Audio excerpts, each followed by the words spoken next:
اللهم صل على سيدنا محمد يا رب صل وسلم دائما ابدا على حبيبي.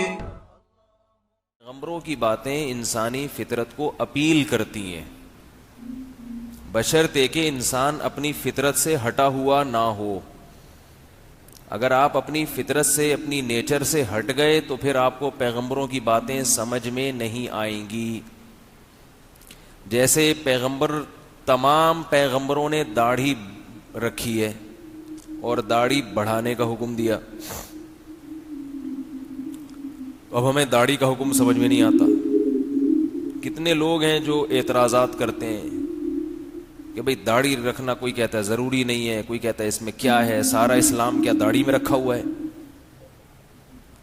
تو بھئی سارا اسلام داڑھی میں نہیں ہے، مگر اسلام میں داڑھی بہرحال ہے.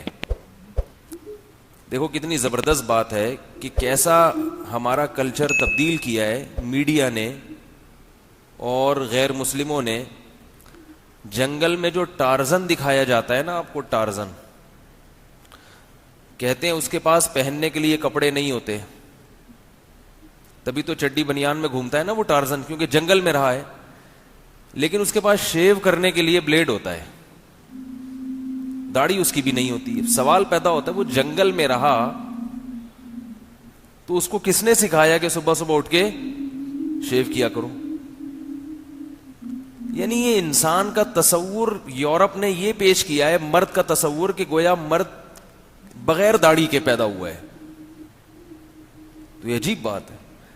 ٹارزن کے بغلوں کے بال بڑے ہوئے ہوں گے، اتنی تمیز نہیں ہے اس کو کہ بھئی میں اپنی بغلیں صاف کر لوں، مگر داڑھی صبح صبح اٹھ کے روزانہ شیو کرے گا. تو یاد رکھو کبھی بھی ہدایت غیر مسلموں سے نہ لو. کاش یہ بات کسی طرح ہم سمجھا دیں.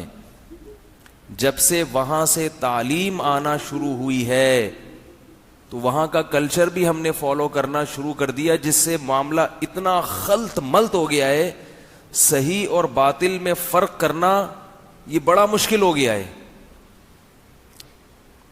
بڑا مشکل ہو گیا ہے. آپ نہ رکھیں داڑھی، ہم کوئی پولیس نہیں ہے کہ کوئی زبردستی رکھوائے گا، لیکن اپنے نظریے کی تو اصلاح کرو کہ بھائی یہ مرد کے لیے ضروری ہے. اس کے یہ پہلے زمانے میں اس کا تصور نہیں تھا. اچھا لوگ ایک بات کہتے ہیں کہ اسلام میں داڑھی کا حکم اس لیے تھا کہ اس زمانے میں سب لوگ رکھا کرتے تھے، تو صحابہ نے بھی رکھی، پیغمبروں نے بھی رکھی.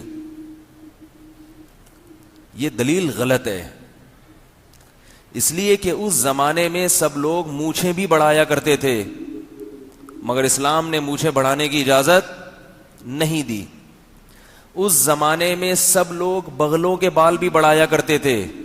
دیکھ لو آج بھی سکھوں میں، ہندوؤں میں، سب میں یہی ہے. یہ تو مسلمان ہیں جو ہر ہفتے صفائی کرتے ہیں. زیر ناف بال کٹانے کا کہیں تصور نہیں تھا.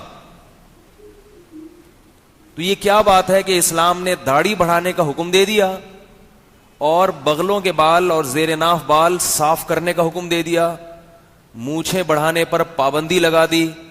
اس کا مطلب یہ ہے کہ اسلام اس زمانے کے کلچر کو فالو نہیں کر رہا، اپنی الگ سے تعلیمات دے رہا ہے.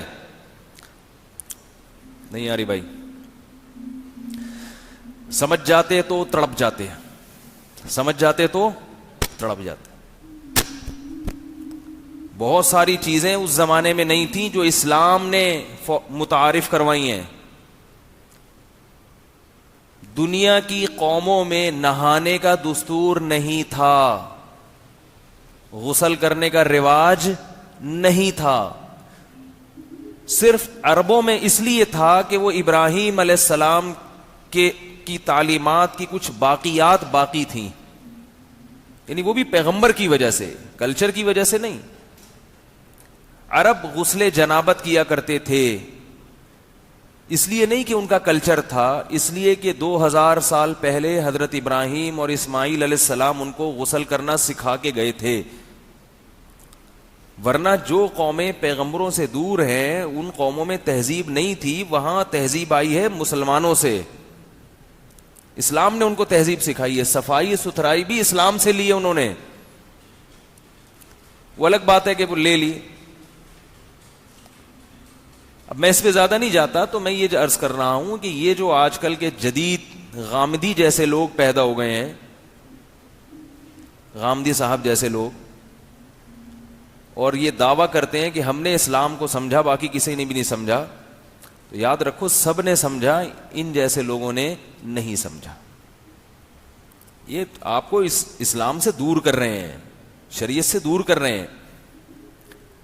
نبی صلی اللہ علیہ وسلم نے ارشاد فرمایا 10 چیزیں پیغمبروں کی فطرت ہیں, پیغمبروں کی سنت ہیں. کیا مطلب؟ 10 چیزیں وہ ہیں جو پیغمبروں کو دیکھ کے لوگوں نے فالو کرنا شروع کیا ہے, یعنی پیغمبروں سے سیکھی ہیں لوگوں نے. قوموں میں رواج نہیں تھا ان چیزوں کا. ان میں ایک فرمایا کہ ناخن کاٹنا. پہلے لوگ ناخن نہیں کاٹا کرتے تھے, بڑے جا رہے ہیں بڑے جا رہے ہیں. ناخن کاٹنا کس نے سکھایا ہے؟ بولو نا بھائی, پیغمبروں نے. نمبر 2 فرمایا حلق العانہ, زیر ناف بالوں کو صاف کرنا. یہ کس نے سکھایا ہے؟ پیغمبروں نے. یہ کلچر کا حصہ نہیں تھا کہ ہمارے ابا دادا کرتے آئے ہیں تو ہم بھی کریں گے. تو ابا دادا کو بھی سارا وہ سلسلہ پیچھے پیغمبر سے جا کے ملتا ہے. تیسری چیز آپ صلی اللہ علیہ وسلم نے ارشاد فرمایا کہ مونچھیں کم کرنا, رکھنا بھی جائز ہے لیکن یہ اعتدال سے. یہ نہیں کہ آپ مونچھیں بڑھا کے اور اس سے ٹریکٹر کھینچ رہے ہیں, ہوتا ہے نا مقابلہ ہوتا ہے, یہ غلط ہے. چوتھی چیز آپ صلی اللہ علیہ وسلم فرمائی نتف الابط, بغل کے بالوں کو نوچنا. دیکھو کیا عجیب, کہتے ہیں نا کہ علوم نبوت وہی دلیل نبوت ہے. یعنی پیغمبروں کی جو تعلیمات ہیں نا, وہ تعلیمات پیغمبروں کے برحق ہونے کی دلیل ہیں. عجیب بات ہے کہ بغل کے بال کو نوچنا اور زیر ناف بال کو اس طرح سے صاف کرنا, بلیڈ سے صاف کرنا, یہ سنت ہے, یہ پیغمبروں کی سنت ہے. سوال پیدا ہوتا ہے کہ جب بال ختم ہی کرنا مقصد ہے تو یہ بلیڈ کا فرق اور نوچنے کا فرق, اس کی کیا ضرورت ہے بھائی؟ دونوں بالوں کو بلیڈ سے صاف کر لو یا دونوں کو نوچ کے صاف کر لو. اگر آپ کہتے ہو بغل کے بال نوچنے میں بہت شدید تکلیف ہے,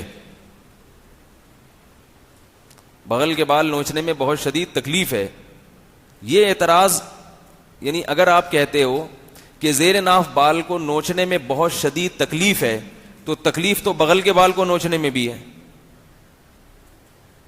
یا تو دونوں کو بلیڈ سے صاف کرنے کا حکم ہونا چاہیے تھا یا دونوں کو نوچنے کا. فرق ہے, آپ میڈیکل سائنس فرق بتاتی ہے. مرد کے لیے زیر ناف بالوں کو بلیڈ سے صاف کرنا یہ اس کی صحت کے لیے مفید ہے, اور بغل کے بال اگر آپ بلیڈ سے صاف کریں گے تو اور زیادہ گھنے بال پیدا ہو جاتے ہیں, اس سے فائدے کے بجائے نقصان ہوتا ہے. اس لیے پیغمبر کی سنت کیا ہے, ان کو نوچا جائے. اب آپ حیران ہوں گے یار یہ تو بڑا مشکل کام ہے. مشکل اس لیے ہے کہ بچپن سے نوچنے کی عادت نہیں ڈالی والدین نے, ان کو سکھایا ہی نہیں. کیونکہ والدین آج کل دین نہ خود سیکھتے ہیں نہ اپنے بچوں کو سکھاتے ہیں. یہ بھی غنیمت ہے, صفائی کی عادت ڈال دی. اب آپ کو میں چھوٹا سا ٹوٹکا بتاتا ہوں کہ بغل کے بال نوچنے سے فائدے کیا ہیں اور اس کا طریقہ کیا ہے. عجیب سا موضوع ہے لیکن کیا کریں, جب ایک چیز ہے وہ تو ہے نا, صفائی سے اس کا تعلق ہے. فائدے یہ ہے کہ اگر آپ بغل کے بالوں کو نوچتے ہیں تو وہ نمبر 1 وہ جلدی دوبارہ اگتے نہیں ہیں, پیدا نہیں ہوتے دوبارہ جلدی. تو اچھی بات نہیں ہے کہ صفائی رہے. پہلی بات تو یہ کہ اگر بال رکھتے ہیں تو اس کے کیا نقصانات ہیں. آپ جتنی مرضی صفائی کر لیں, روزانہ شیمپو سے دھو لیں اس کو, اس میں جراثیم بہرحال پیدا ہوں گے کیونکہ پسینہ فوراً اکٹھا ہو جاتا ہے وہاں پہ. تو حکم دیا کہ ان بالوں کو صاف رکھو. نوچنے سے کیا فائدہ ہوگا, کہ بال دوبارہ جلدی پیدا نہیں ہوتے، ایک فائدہ۔ دوسرا فائدہ، جو بال پیدا ہوتے ہیں وہ گھنے نہیں ہوتے۔ سمجھ رہے ہو کہ نہیں سمجھ رہے؟ تیسرا فائدہ، جو بال پیدا ہوتے ہیں وہ کمزور ہوتے ہیں، طاقتور نہیں ہوتے۔ چوتھا فائدہ، ایک وقت آتا ہے کہ بال اگنا ہی ختم ہو جاتے ہیں۔ کوئی فائدہ نہیں ہے بھائی، کوئی فائدہ نہیں بھائی سمجھانے کا۔ تو یہ کتنے فائدے ہو گئے؟ 4 فائدے۔ اس کو الٹ کر لیں تو بلیڈ سے بال صاف کرنا بالکل اس کے اپوزٹ۔ نمبر 1، بلیڈ سے بال صاف کریں گے تو دوبارہ جلدی اگیں گے، ایک بات۔ نمبر 2، اگنے کی سپیڈ بہت تیز ہوگی۔ نمبر 3، جڑیں پہلے سے بھی زیادہ مضبوط ہوں گی۔ تبھی جس کے سر کے بال گر رہے ہوں تو ٹینٹ کا مشورہ دیا جاتا ہے نا، بلیڈ سر پہ جتنی دفعہ پھیرو گے اتنے اچھے بال اگیں گے۔ حسن تیرا اس طرح سالم رہا، سر منڈانے پر بھی تو ظالم رہا۔ اے بھائی، سر مڈا کے تو اور تیرے بال اچھے نکل آئے، کہتے ہیں نا، حسن تیرا اس طرح سالم رہا، سر منڈانے پر بھی تو ظالم رہا۔ تو بال تیزی سے بڑھتے ہیں۔ چوتھا، بال اور مضبوط ہوتے ہیں۔ پانچواں، کہ بال ختم نہیں ہوتے، بڑھاپے تک بھی نکلتے ہی رہتے ہیں، بڑھتے ہی رہتے ہیں۔ اب ایک چھوٹی سی بات کر کے میں آگے چلتا ہوں۔ جو بال نوچنے کا حکم ہے تو لوگ کہتے ہیں تو بہت سخت تکلیف ہوتی ہے۔ وہ تکلیف اس لیے ہوتی ہے کہ بلیڈ سے بال صاف کر کر کے جڑیں اتنی مضبوط ہو گئی ہیں کہ اب ان کو اکھاڑنا ایسے ہے جیسے درخت جڑوں سے اکھاڑا جا رہا ہے۔ اب اس کا طریقہ یہ ہے کہ یہ جو ویکس آتی ہے نا، ویکس ایک لوشن ٹائپ کی چیز ہے، وہ گرم کر کے کسی کپڑے پہ رکھ کے لگائیں اور زور سے کھینچ لیں۔ اگر شادی شدہ ہیں تو بیگم سے کہیں، وہ کھینچ لے گی۔ ویسے وہ کھال اتارنے کے چکر میں لگی رہتی ہے تو اس کو موقع مل جائے گا۔ بولے بھائی جب کھال اتارنی تو تمیز سے اتارو، کیا خیال ہے بھائی؟ تو وہ ایک دم سے کیا ہوگا کہ وہ کھنچ جائیں گے۔ تو آہستہ آہستہ جب کئی دفعہ ایسے کریں گے تو جڑیں کمزور ہو جائیں گی، پھر ہاتھ سے کھینچنا آسان ہوگا۔ تو میں یہ عرض کر رہا تھا کہ نبی صلی اللہ علیہ وسلم نے فرمایا 10 چیزیں پیغمبروں کی فطرت ہیں۔ اس میں پتہ نہیں کتنے نمبر ہو گئے، 4 ہو گئے۔ 5ویں چیز آپ صلی اللہ علیہ وسلم نے فرمایا کہ غسل البراجم، جوڑوں کا دھونا۔ ممکن ہے حدیث میں کوئی پوائنٹ ایسا ہو جو آگے پیچھے ہو جائے، مجھے پوری ترتیب سے وہ الفاظ یاد نہیں ہیں۔ جوڑوں کا دھونا، جوڑ جو ہے نا، جیسے گھٹنا ہے، کوہنی ہے، جب ہم نہاتے ہیں، غسل کرتے ہیں تو ان کو اگر الگ سے رگڑائی نہ ہو تو یہ جگہیں زیادہ صاف نہیں ہوتی، ان کی الگ سے رگڑائی ضروری ہے۔ پہلے واش روم میں ایک پتھر رکھا ہوتا تھا گھسائی والا۔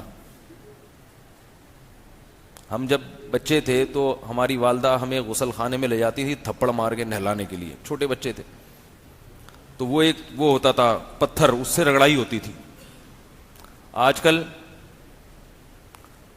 تیزاب سے دھونا پڑے گا، اب اتنے لوگوں کی یہ خراب ہو گئی ہیں، دھوتے ہی نہیں ہیں، اوپر سے بس اوپر کی صفائی ہے آج کل۔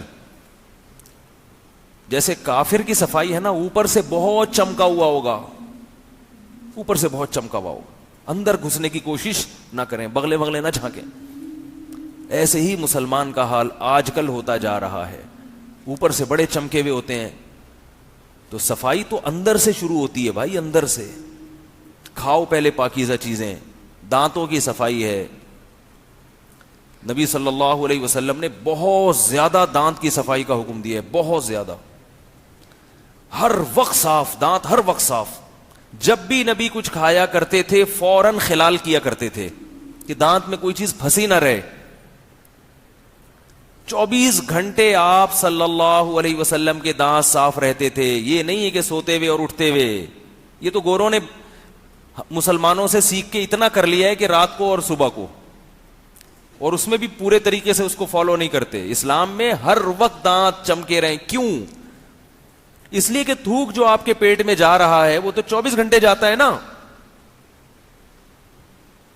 یا کچھ کھا رہے ہیں، اگر آپ کے دانت خراب ہیں تو جو بھی کھائیں گے تو وہ گند سارا کہاں جائے گا؟ اور دانت میں کوئی بھی چیز لگی رہ جاتی ہے تو بہت جلدی وہ سڑنا شروع ہو جاتی ہے۔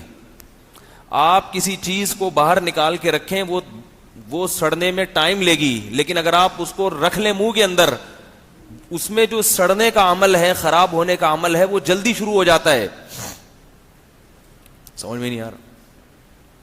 اب میں بعض دفعہ لوگوں کے چہروں کو دیکھتا ہوں، جب وہ مسکراتے ہیں تو پتہ چل جاتا ہے یہ آدمی کتنا صفائی پسند ہے. مسکراہٹ سے پتہ چل جاتا ہے بندے کی. آپ لوگ تو دانت دیکھتے نہیں نا، کبھی دیکھا کریں پبلک کے دانت. کوئی بھی مسکرائے نا تو اندازہ ہو جائے گا یہ کتنا صفائی، اوپر سے چمکا ہوگا، perfume 3 piece suit, tie, fit فاٹ. صبح ذرا دانت دکھاؤ تو گھن آنا شروع ہو جاتی ہے. پتہ نہیں کیا کیا پھنسا ہوا ہوتا ہے ان دانتوں کے اندر. صفائی انگریزوں سے مت سیکھو اللہ کے بندو، صفائی اسلام سے سیکھو، اسلام سے. کافروں کی صفائی اوپر اوپر کی ہے. میں مانتا ہوں کہ ان میں بہت سے لوگ اندر سے بھی صاف ہوتے ہیں، سارے ایک جیسے نہیں ہوتے، لیکن ہم جو فالو کر رہے ہیں نا ان کو وہ صرف شو بازی والی صفائی. ایک دفعہ میں کسی کے گھر گیا، بہت ٹھیک ٹھاک مالدار تھے وہ، بہت بڑا بنگلہ تھا ان کا. واش روم میں دھلائی کا انتظام نہیں تھا کیونکہ باہر سے آئے تھے. باہر سے آئے تھے بھائی، ترقی یافتہ تھے، تو دھلائی ولائی ٹائم ضائع کرنا ہے کوئی بات ہے؟ ٹیشو دیکھو، چلو ترقی کرنی ہے، ٹھیک ہے نا. اتنا ٹائم تھوڑی ہے بیٹھ کے مسلمانوں کی طرح لوٹا لے کے بیٹھے ہوئے گھنٹہ. اتنا یہ ٹائم نہیں ہے بھائی. ٹیشو، جراثیم پیدا ہونے لگے تو کوئی بات نہیں، وہ آج کل ایک کریم آ رہی ہے ریشز کی، لگا لو. تو میں نے ان سے کہا، میں نے کہا بھائی یہ جو آپ کا واش روم ہے تو اس میں جو پانی کا تو سسٹم ہی نہیں ہے، تو اگر کوئی فراغت کے بعد دھوئے گا تو کہاں دھوئے گا؟ انہوں نے کہا دھونا ہے تو یہ جو نہانے کی جگہ ہے نا ادھر ہی دھو بھی سکتا ہے انسان. ہائے ہائے ہائے. میں نے کہا جہاں نہا رہے ہیں وہیں اپنی گندگی بھی صاف کر رہے ہیں، ویسے بہت صاف ہے. ویسے کیا ہے؟ بہت صاف ہے. میں نے کہا یہ گندگی تو ہمارے جھونپڑی والوں میں نہیں ہوتی کہ جہاں نہاؤ وہیں ناپاکی بھی صاف کرو. تو جھونپڑی والے بھی اتنے گندے نہیں ہوتے. میں مثالیں کیوں دے رہا ہوں؟ یہ سمجھانے کے لیے کہ صفائی کی 2 قسمیں ہیں. دیر آر 2 ٹائپس آف صفائی.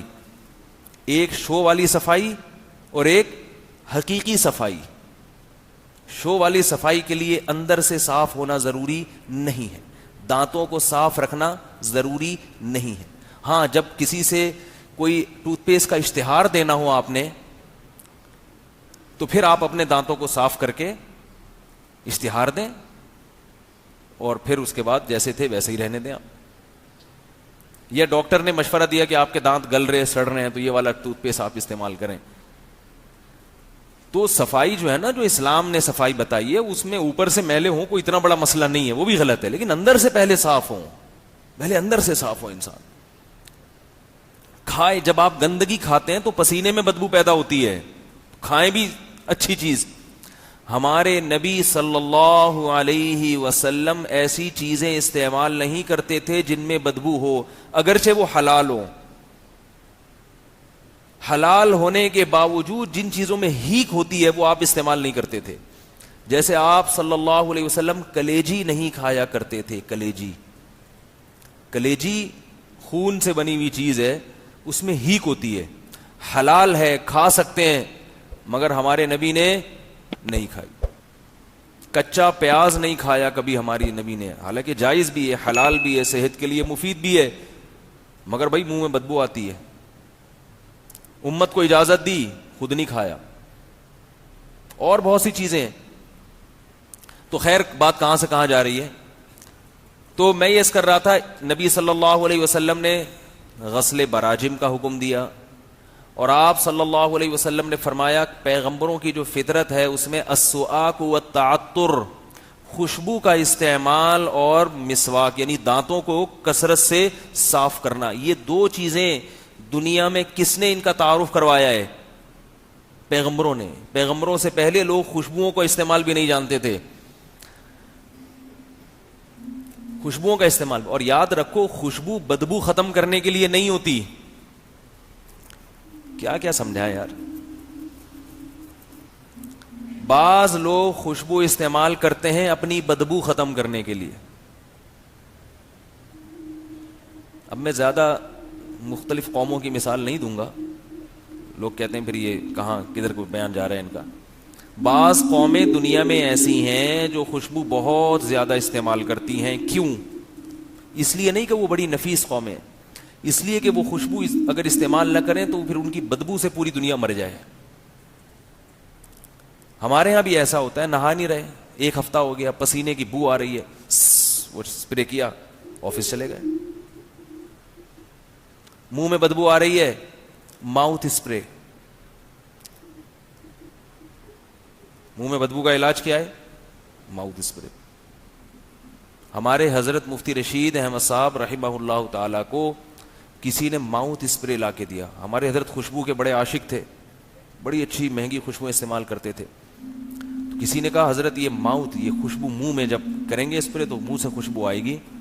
حضرت فرمایا منہ میں کیوں خوشبو, کیوں بھائی, یعنی کس وقت؟ تو انہوں نے کہا جب کھانا کھاتے ہیں نا تو کھانے کی بدبو کو ختم کرنے کے لیے. حضرت حیران ہوئے, انہوں نے فرمایا کھانے کی تو خوشبو ہوتی ہے, بدبو کب سے ہونے لگی کھانے میں؟ کھانے کی, کھانا جب ہم کھاتے ہیں تو منہ سے خوشبو آتی ہے یا بدبو آتی ہے؟ بھائی بدبو آتی ہے یا خوشبو آتی ہے؟ خوشبو آتی ہے. تبھی کہتے ہیں نا, یوں ناک کر کے کہتے ہیں کیا کھا کے آ رہا ہے بھائی, کہتے ہیں نا لوگ. کیسے سمجھائیں یار؟ جب کوئی کھانا کھا کے آتا ہے, بریانی کھا کے آیا, قورمہ کھا کے آیا, دال کھا کے آیا, کچھ بھی کھا کے آیا, جائیدادیں کھا کے آیا, بہن کی وراثت کھا کے آیا, تو ہمیں اس کی ناک سے, اگر وراثت میں تو بدبو آئے گی, لیکن جو عام کھانے کی چیزیں ہیں وہ جب کھا کے آیا, میں تو اصل میں مثال دیتا ہوں نا ان چیزوں کی جو کھائی جا رہی ہیں مارکیٹ میں, تو ایک دم میری زبان پہ بہن کی وراثت بھی آ گئی, کیونکہ لوگ اتنے شوق سے کھانا نہیں کھاتے جتنے شوق سے جائیدادیں کھاتے ہیں آج کل. تو کھانا کھا کے آیا تو ہم کہتے ہیں نا خوشبو آ رہی ہے بھائی, کیا کھا کے آیا ہے. جو شادی شدہ آدمی اگر گھر سے باہر وہ کہیں کھانا کھا کے آئے اور بیوی کو اس نے ٹائم دیا ہو کہ میں گھر پہ آ کے کھانا کھاؤں گا, تو جب گھر آتا ہے تو وہ منہ کو بند رکھتا ہے. اگر منہ سے خوشبو آ جائے تو بیگم کیا کہتی ہیں, کیا کھا کے آئے ہو بھائی, بڑی خوشبو آ رہی ہے. تو کھانے میں بدبو نہیں ہوتی, کھانے میں کیا ہوتی ہے؟ خوشبو ہوتی ہے. تو حضرت نے فرمایا یہ عجیب اسپرے ایجاد کیا ہے کہ کھانے کی خوشبو ختم. پھر حضرت نے تحقیق کی تو پتہ یہ چلا کہ یہ ان کنٹریز میں استعمال کیا جاتا ہے کہ ان کے ہاں کھانے کے بعد بدبو آتی ہے, کیونکہ ایسی چیزیں کھاتے ہیں کہ اس کے بعد ایک ڈکار وہ آدمی برداشت نہیں کر سکتا, ایسی بدبو آتی ہے. تو آپ اندازہ لگاؤ, جو قوم ایسی چیز کھا رہی ہے کہ جس کی بدبو کو ختم کرنے کے لیے منہ میں اسپرے کرنا پڑ رہا ہے, اس قوم کا صفائی سے بھلا کیا تعلق؟ کھاؤ تو کم از کم ایسی چیزیں کہ منہ سے خوشبو آئے. گٹکے والے کے منہ سے بدبو آتی ہے, سگریٹ والے کے منہ سے بدبو آتی ہے, شراب والے کے منہ سے بدبو آتی ہے. گٹکے والا صفائی پسند ہو نہیں سکتا, جتنا مرضی نہا لے, ڈیٹول سے نہا لے, تیزاب سے نہا لے, مگر وہ پھر بھی گندا ہے, گندا. معذرت اگر کوئی گٹکے والا بیٹھا ہے پھر بھی گندا ہے وہ. بھائی اوپر سے جتنا مرضی صاف ہو لو, منہ میں تم نے گند رکھا ہوا ہے. اور کیسا اللہ کی پناہ, ایک دفعہ میں کی گاڑی خراب ہو گئی تھی, لے کر گیا میں, ان دنوں میں گٹکے پہ بیانات بھی زیادہ کر رہا تھا میں, تو وہ گاڑی کا وہ لاک واک کچھ صحیح کرانا تھا, تو دو لڑکے بیٹھے ہوئے کرا رہے, منہ میں گٹکا. اور جب وہ بات کرتے تھے تو ایسے لیس دار منہ میں نا ان کے عجیب سا, وہ میری ایک دفعہ ان کے منہ پہ نظر پڑی, میں نے کہا یار ان سے گاڑی بھی صحیح نہیں کرواؤں گا آئندہ, اتنے گندا. اور وہ جس چیز کو دیکھ کر الٹی آ رہی ہو وہ چیز ان کے منہ میں رکھی ہوئی ہے. یہ ہے صفائی. ویسے شادی میں جانے سے پہلے دیکھو گٹکے والے کو, ایسا بن ٹھن کے 3 پیس سوٹ میں جا رہا ہے, شو بازی. اگر تو صفائی پسند ہے تو منہ تو صاف کر پہلے بھائی, یہ گند تو کھانا چھوڑ دو. کوئی گٹکے والا اگر آپ کی بیٹی کے لیے نکاح کا پیغام بھیجے تو اس کو بولو گٹکا بھی چھوڑو, 7 دفعہ تیزاب سے کلیاں کرو, پھر جا کے منہ صاف ہوگا. وہ کہے گا بھائی تیزاب سے تو دانت جل جائیں گے, بولے کوئی بات نہیں, بدبو تو ختم ہوگی. کیونکہ یہ اتنے گندا ان کا اندر کا سسٹم ہوتا ہے کہ یہ تیزاب سے کلی کر کے بھی ان کو فائدہ نہیں ہوگا. کینسر ایسے ہی تھوڑی ہو جاتا ہے. والدین کا بچوں پہ کنٹرول ہی نہیں ہے, چھوڑا ہوا ہے, جو مرضی کرتے پھرو, پھر روتے ہیں کہ یہ کیا کریں ہم. جہاں مرضی چاہے وہ بچہ جا کے بیٹھ رہا ہے, پوچھتے نہیں ہے بیٹا کہاں جا کے بیٹھ رہے ہو, کن لوگوں میں جا کے بیٹھ رہے ہو. کمرے کا دروازہ بند کر کے موبائل پہ لگا ہوا ہے, فیس بک پہ لگا ہوا ہے, واٹس ایپ پہ لگا ہوا ہے, پوچھتے ہی نہیں ہے کہ کس سے باتیں کر رہے ہو, کس سے دوستی کر رہے ہو. نبی نے فرمایا نا, نبی صلی اللہ علیہ وسلم نے, ہر بچہ فطرت پہ پیدا ہوتا ہے, والدین بگاڑ دیتے ہیں اس کو. تو خیر آپ صلی اللہ علیہ وسلم نے فرمایا مسواک اور تعطر, خوشبو کا. تو خوشبو کا استعمال بدبو ختم کرنے کے لیے نہیں ہے, بدبو ختم کرنے کے لیے صفائی ہے. بیری کے پتوں سے نہانا, نیم کے پتوں سے نہانا, یا آج کل اس کا آلٹرنیٹ صابن سے نہانا. نبی کے دور میں صابن نہیں تھا تو بیری کے پتوں کو گرم کر کے اس سے نہایا جاتا. بیری کے پتوں کو گرم کر کے اگر آپ نہائیں گے بہت زبردست جسم کی صفائی ہوتی ہے. لیکن صابن سے ہی نہا لیں کافی. اب وہ چڑھے ہوئے ہوں گے پتہ چلے بیری کے درخت پہ, اتنی ٹینشن ایک دفعہ ہوئی تو ہمیشہ کے لیے ایک دفعہ تھوڑی نہاتا ہے آدمی, کیونکہ بعض لوگوں کو زیادہ مسالہ لگ جاتا ہے. تو وہ پھر کیا کرتے ہیں کہ وہ کہ سنت ہے چونکہ بیری کے پتوں سے نہانا, لہذا وہ بیر کے درخت پہ چڑھے ہوئے ہیں. تو کتنی دفعہ چڑھو گے بھائی, وہ تو پھر ہر ہفتے نہانا پڑے گا نا, اتنے پتے کہاں سے لاؤ گے, کانٹے بھی ہوتے ہیں اس میں, اور ٹینشن ہے. اور اگر نہا لو تو ٹھیک ہے. نیم کے پتوں سے نہانا تو بہت ہی مفید ہے صحت کے لیے. میں یہ نہیں, نیم کے پتوں سے نہانا سنت نہیں ہے, لیکن ویسے صحت کے لیے بہت مفید ہے. نیم کے درخت پہ بھی کبھی انشاءاللہ بیان کروں گا, نیم کو آپ کیا سمجھتے ہو.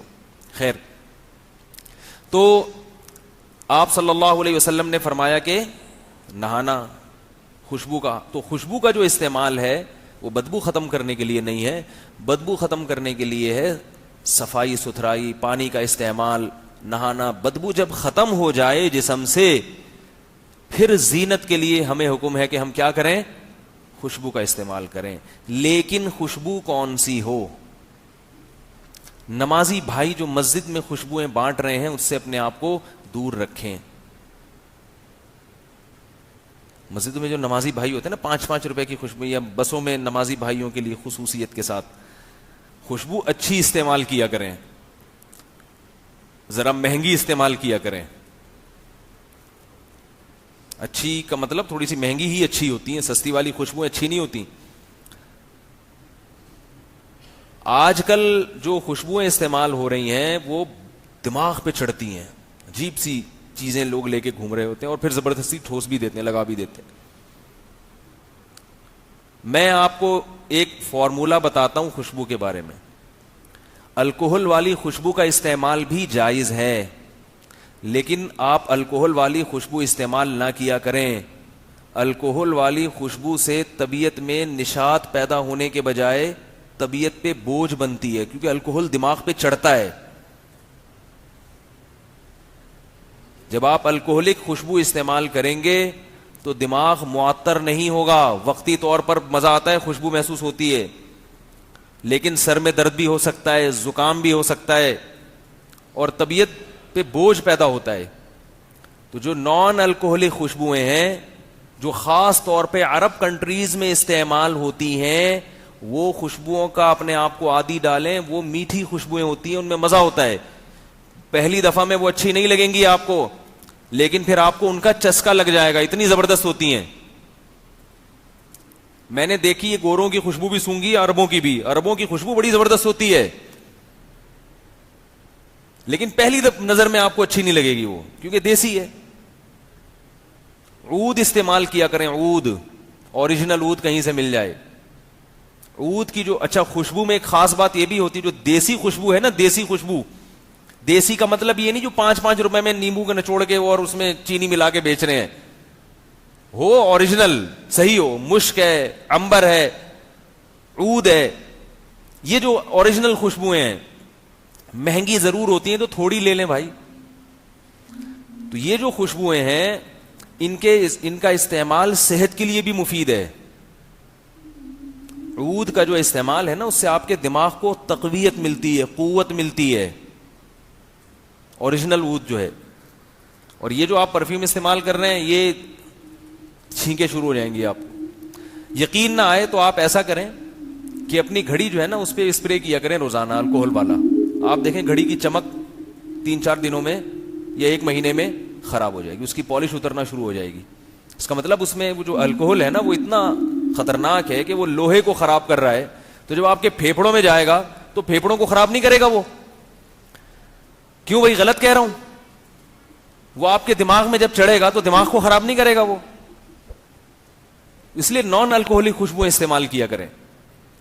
تو اوریجنل عود ہے وہ لے لیں, اوریجنل کہیں سے بھی نہیں ملتی آج کل, تو اوریجنل کے قریب قریب بھی اگر ہو تو بھی چلے گا. مشک لے لیں, یہ چند ایک ہی خوشبو ہے. میں تو یہی استعمال, عود کے علاوہ اپن کو کوئی پسند ہی نہیں آتی ہے.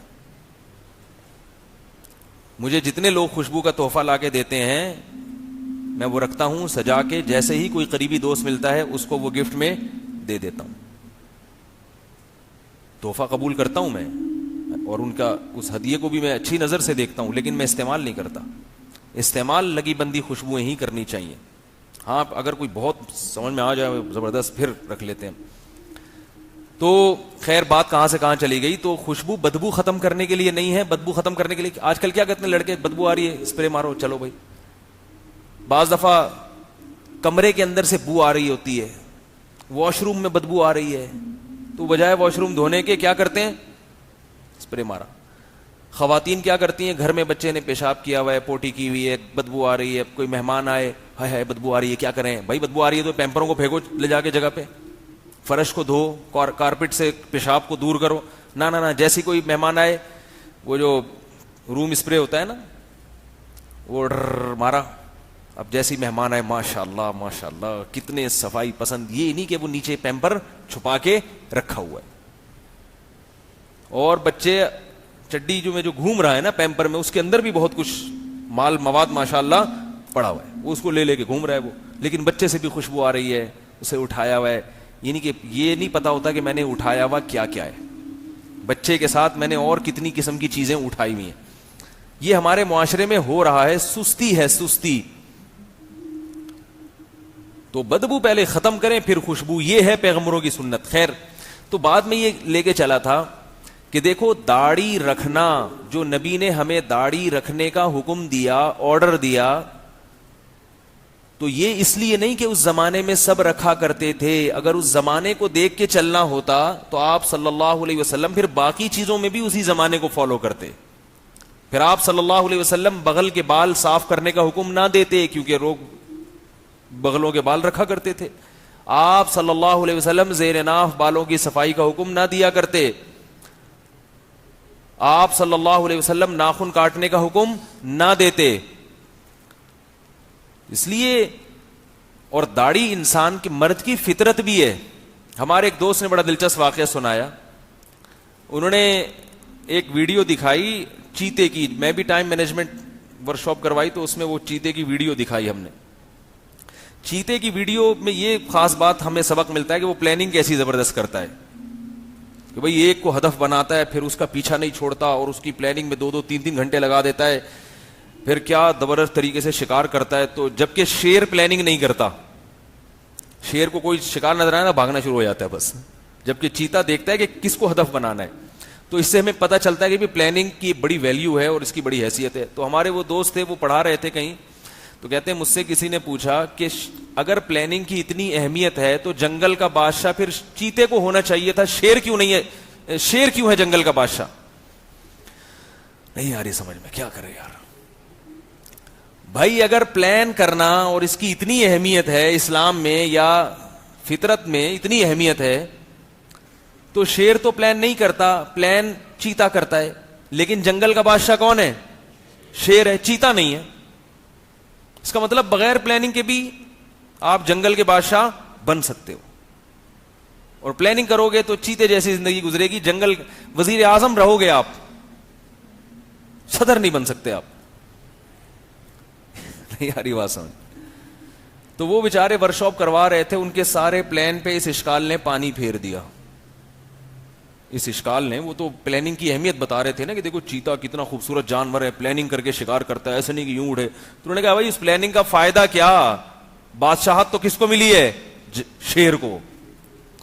تو انہوں نے بڑا دلچسپ جواب دیا. کہتے ہیں میں کافی دیر سوچتا رہا اس کا جواب کیا دوں. میں نے کہا بھائی بات یہ ہے کہ شیر جنگل کا بادشاہ اس لیے کہ اس کی داڑھی ہوتی ہے. شیر جنگل کا بادشاہ اس لیے ہے کہ اس کی داڑھی ہوتی ہے, اور چیتے کی داڑھی نہیں ہوتی. مطلب یہ کہ داڑھی رکھ کر بغیر پلان کے بھی زندگی گزارو گے تو کیا نظر آؤ گے؟ بادشاہ. تو اللہ نے جنگل کی بادشاہت کے لیے اس مخلوق کو سلیکٹ کیا ہے جو دیکھنے میں بھی بادشاہ لگے. چیتا بہت اچھی پلاننگ کرتا ہے, بڑی زبردست زندگی گزارتا ہے, 110 کلومیٹر فی گھنٹہ کی رفتار سے بھاگتا ہے, اور 4 سیکنڈ کے اندر 0 سے 90 کلومیٹر پر آور کی سپیڈ پہ آ جاتا ہے, سب کچھ ایک طرف, لیکن دیکھنے میں بادشاہ نہیں لگتا. تو اس سے داڑھی کی اہمیت پتہ چلتی ہے کہ مرد اگر داڑھی رکھے دیکھنے میں مرد لگے گا. نہیں آ رہی بات سمجھ؟ تو بغیر خیر میں اب زیادہ نہیں چھیڑتا آپ لوگوں کو, بہت سارے بغیر داڑھی والے بھی بیٹھے ہوئے ہیں. صرف یہ عرض کر رہا ہوں کہ میرے بھائی یہ اللہ کا حکم ہے, اس کو اللہ کا حکم سمجھو اور اللہ سے دعا مانگو کہ اللہ ہمیں توفیق دے دے. اور یہ جو غامدی صاحب جیسے لوگ ہیں ان سے متاثر ہونے کی چنداں ضرورت نہیں ہے, سمجھ رہے ہو؟